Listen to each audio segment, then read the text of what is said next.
Hello everyone and welcome to JP Creation, and in this lecture we are going to see information flag.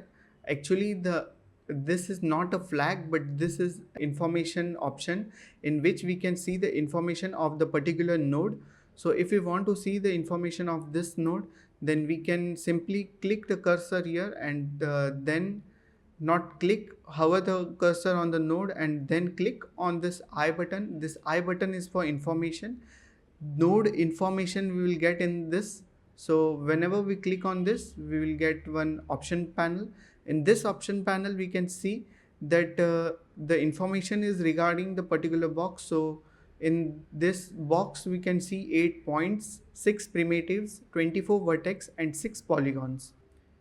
If we want to see the same information, but whenever we click on this information icon, the window will appear, and if we want to disappear this window here, we can simply cancel it by coming here, close it.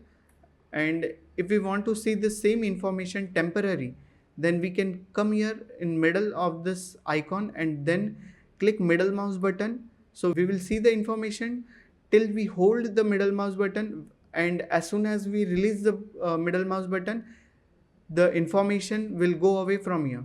Thank you.